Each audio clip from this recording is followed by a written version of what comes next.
بسم اللہ الرحمن الرحیم۔ شروع اللہ کا نام لے کر جو بڑا مہربان نہایت رحم والا ہے۔ قسم ہے کوہ طور کی اور اس کتاب کی جو ایک کھلے ہوئے صحیفے میں لکھی ہوئی ہے، اور قسم ہے بیت المعمور کی اور بلند کی ہوئی چھت کی اور بھرے ہوئے سمندر کی، کہ تمہارے پروردگار کا عذاب ضرور واقعہ ہونے والا ہے۔ کوئی ہے جو اسے روک سکے؟ جس دن آسمان تھر تھرا کر لرز اٹھے گا اور پہاڑ ہولناک طریقے سے چل پڑیں گے، تو اس دن بڑی خرابی ہوگی ان کی جو حق کو جھٹلاتے ہیں، جو بےہودہ باتوں میں ڈوبے ہوئے کھیل رہے ہیں۔ اس دن جب انہیں دھکے دے دے کر جہنم کی آگ کی طرف دھکیلا جائے گا کہ یہ ہے وہ آگ جس کو تم جھٹلایا کرتے تھے۔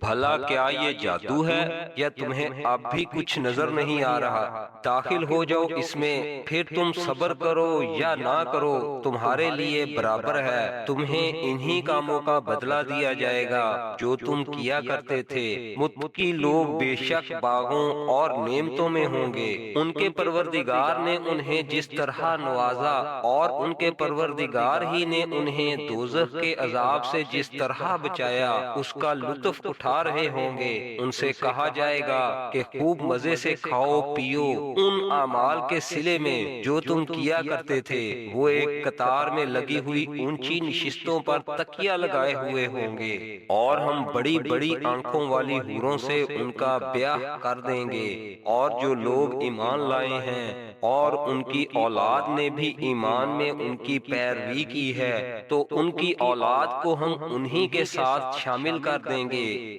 اور ان کے عمل میں سے کسی چیز کی کمی نہیں کریں گے۔ ہر انسان کی جان اپنی کمائی کے بدلے رہن رکھی ہوئی ہے، اور ہم انہیں ایک کے بعد ایک پھل اور گوشت جو بھی ان کا دل چاہے گا دیے چلے جائیں گے۔ وہاں وہ ایسے جامع شراب پر دوستانہ چھینا چھپی کر رہے ہوں گے جس میں نہ کوئی بےہودگی ہوگی اور نہ کوئی گناہ ہوگا، اور ان کے ارد گرد نوجوان پھر رہے ہوں گے جو انہی کی خدمت کے لیے مخصوص ہوں گے، ایسے خوبصورت جیسے چھپا کر رکھے ہوئے موتی۔ اور وہ ایک دوسرے کی طرف متوجہ ہو کر حالات پوچھیں گے، کہیں گے کہ ہم پہلے جب اپنے گھر والوں یعنی دنیا میں تھے تو ڈرے سہمے رہتے تھے، آخر اللہ نے ہم پر بڑا احسان فرمایا اور ہمیں جھلسانے والی ہوا کے عذاب سے بچا لیا۔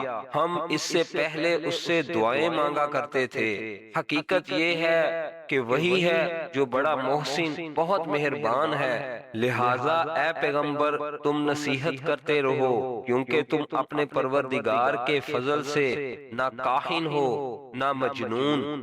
بھلا کیا یہ لوگ یوں کہتے ہیں کہ یہ صاحب شاعر ہیں جن کے بارے میں ہم زمانے کی گردش کا انتظار کر رہے ہیں؟ کہہ دو کہ کر لو انتظار، میں بھی تمہارے ساتھ انتظار کر رہا ہوں۔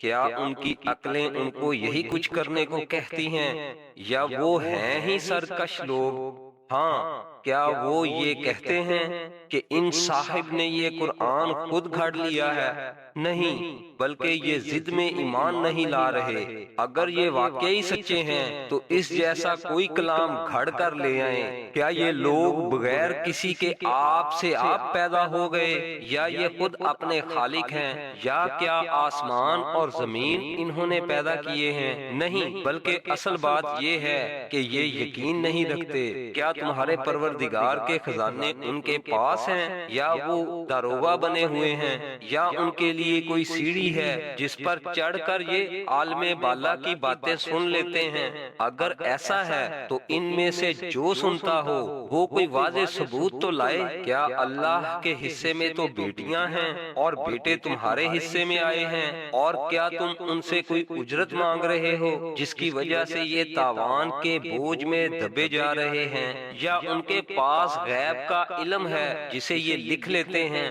کیا یہ کوئی مکر کرنا چاہتے ہیں؟ تو در حقیقت جو کافر ہیں مکر تو انہی پر پڑے گا۔ کیا اللہ کے سوا ان کا کوئی اور خدا ہے؟ پاک ہے اللہ اس شرک سے جو یہ کر رہے ہیں۔ اور اگر یہ آسمان کا کوئی ٹکڑا گرتے ہوئے بھی دیکھ لیں تو یہ کہیں گے کہ یہ کوئی گہرا بادل ہے، لہذا اے پیغمبر تم انہیں ان کے حال پر چھوڑ دو یہاں تک کہ یہ اپنے اس دن سے جا ملیں جس میں ان کے ہوش جاتے رہیں گے، جس دن ان کی مکاری ان کے کچھ کام نہیں آئے گی اور نہ انہیں کوئی مدد مل سکے گی۔ اور اس سے پہلے بھی ان ظالموں کے لیے ایک عذاب ہے لیکن ان میں سے اکثر لوگوں کو پتہ نہیں ہے۔ اور تم اپنے پروردگار کے حکم پر جمے رہو کیونکہ تم ہماری نگاہوں میں ہو، اور جب تم اٹھتے ہو اس وقت اپنے پروردگار کی حمد کے ساتھ اس کی تسبیح کیا کرو، اور کچھ رات کو بھی اس کی تسبیح کرو، اس وقت بھی جب ستارے ڈوبتے ہیں۔